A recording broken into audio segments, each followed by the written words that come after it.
welcome to the DBA 2015 Year 2 Selection Show. Before we go into the matchups and what it's going to take to get to the Final Four, let's just reminisce on the regular season and what happened. 16 games this year, each team got to play. Any memories that just stick out vividly to you about the season? Maybe one yesterday when I tried to dunk the ball and I about broke my wrist on the goal. About took the goal down with me. When Tom went off for 14 points, pretty incredible. Nathan Heathcock just dropping about 85 in one game. John Creel dropping 38. Desmere up at Maynard dropping 40 points. Just good season. A lot of different people turned up the heat and improved their DBA game. Coleman Daniels being in the prayer garden. It's pretty incredible stuff. And a lot of offense this year. In year 2, we've had kids put in work. I had a kid on my team put in 3 hours of work before week 4, paid off for him. His averages are out the roof now. He's averaging over 75 points a game. It's close to that number. One vivid memory that I have is beating the Trailblazers twice, and wouldn't be surprised if that happens a third time somewhere in the tournament. It's likely to happen. And David Vanderstein, I'm coming for you one more time. Let's get into the matchups. Let's get into the DBA tournament where June 13th, where legacies will be born. Starting off, the overall number one seed, the 14-2 Portland Trailblazers. They will be playing their game at the iPix Forum. Good basketball team. The other 1 seed, the Los Angeles Lakers. Lakers are playing good basketball this time of year, and they're going to be playing their Elite 8 game at the Southern Natural Center. And for the 2 seeds? For the 2 seeds, we have the Rockets getting their sealed victory yesterday against the Trailblazers. Also, the Warriors, led by Mitchell Deason and Cadet. Just a really solid team right there.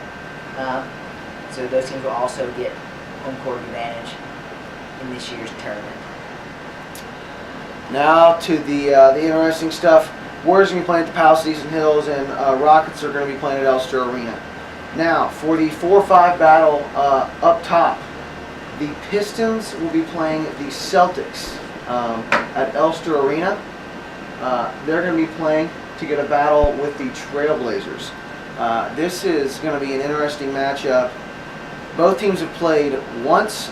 I want to say the Pistons won that game, and that was last week in week 4, so they got some really good experience playing each other, and the winner will take the number 1 overall seed for the Blazers. That didn't happen. Did not happen. Next, we've got the Rockets and who they're going to be playing. The Rockets are going to play the winner of the 3-seeded Wizards versus the 6-seeded Mavericks.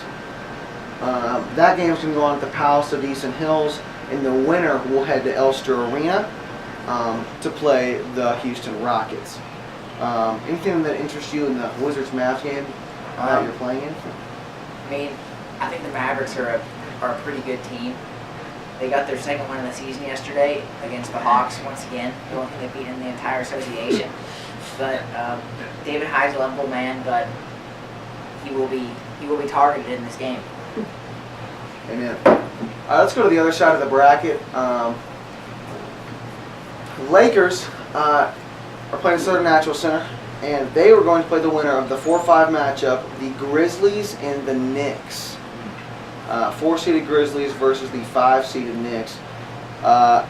We all know well that Jake Simpson playing in New York is, well, to say the least, clutch. And if there's anyone that you should be scared of in this tournament, it's probably Jake Simpson. So Lakers have no easy task getting to the promised land in the Final Four, but the Grizzlies stand in their way as well. Anything interesting on that matchup? Just the possibility of seeing the reigning champion playing possibly, in my opinion, one of the favorites to win it all. Earlier this year, Davis Hatmaker questioned whether his team was going to make the playoffs or not, and now he's in. So, he could turn up the heat now and just play ball. He's in the playoffs, so it's going to be a good matchup. Everyone made the playoffs. I don't know why Davis was so worried, but that's one way to put it. And in the final bracket, Warriors will be playing at the Palace of Decent Hills. And they will play the winner of the 3-seeded Nuggets against the 6-seeded Hawks. John Creel last year did some serious work but fell short of his goal, which was hoisting the trophy in the championship game, as they fell in the Final Four. He's got a shot at redemption, but he doesn't need to overlook Nolan Howe. Nolan can play basketball, and his last name is Pants. So as we look through the whole field, any game that really sticks out to you, not even just the first one, but a possibly second-round matchup? Honestly, whoever the Trailblazers play. Because, I mean, everyone hates the Trailblazers. I totally agree Honestly, with that. I mean, I could see the Pistons taking it to the Trailblazers and even the Celtics taking it to them. Because the length of Andy Brock and Jason Osment and their ooping ability, they will literally just jump over David Vandersteeg and just swat the crap out of Carl's floater. Amen.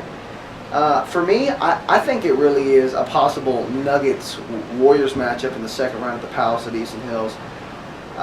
Just because Mitchell's playing on his home court, last year he missed a buzzer beater that sent his old team and Dana Martin, the Memphis Grizzlies, home crying.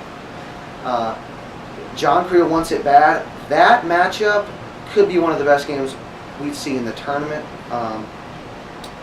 I'm excited to see what happens this year. If I was going to pick a winner right now, I'm taking the Los Angeles Lakers to hoist the trophy at the end. But that's just me. Anything on you picking a winner early? Just a brief. Now, as long as John Creel's car can stay healthy, I think his team can make a run. I think they can get to the championship. Totally agree. Totally agree. Any sleepers for you, possibly coming out as a 4-5 or a 6 seed? I'd say everybody's a 6 seed, probably. I mean, obviously the Mavs have a really good shot of making it to the Final Four. If Tommy's there, if Tommy and Gare are there, we're going to get at least one win in the tournament. It doesn't even matter if we win a series, we're just going to get one win. That's all that matters. We don't even have series, but that's all right. I think my dark horse, to be honest, is the 6-seeded Hawks and also the 5-seed Celtics. Hawks, for one reason, Jackson Morris for the 74th week is not active. Europe. Daddy's been taking pictures with some women, apparently, and that's a step for him. But the next step is getting that second ring that he talks about that he wants so badly. Possibly, but he's not even there. I don't know why I'm talking about Jackson so much. No one's going to be playing with Luke Etherton. That 1-2 punch we haven't seen before, but if it happens, who knows? Etherton, pretty solid play. Played with him yesterday. He's bringing a lot. Very good free agent. Probably locked up a spot for next year's draft. So see what. Yeah, that's good basketball. And also the Celtics. Ryan Neal is the best player in the league, and I'll argue that his ethnicity. There's a possibility that they could give not only the Pistons but the Trailblazers some serious issues in a hunt for, well, the Final Four. This is Craig Carter, and that's Dana Martin. We're signing off. It's June. It's May. Dang it. But it's gonna be June, and June 13th is what we work for all year. The Final Four will be held at the Foxton Fieldhouse.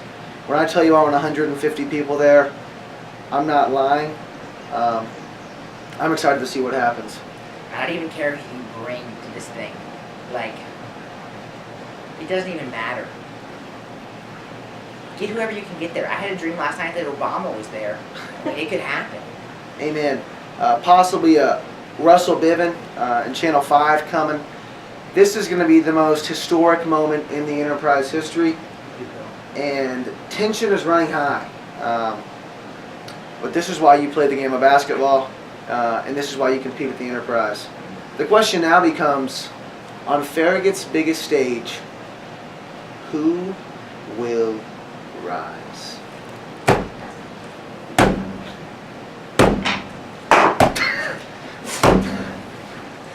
5-hour energy, baby. Let's go.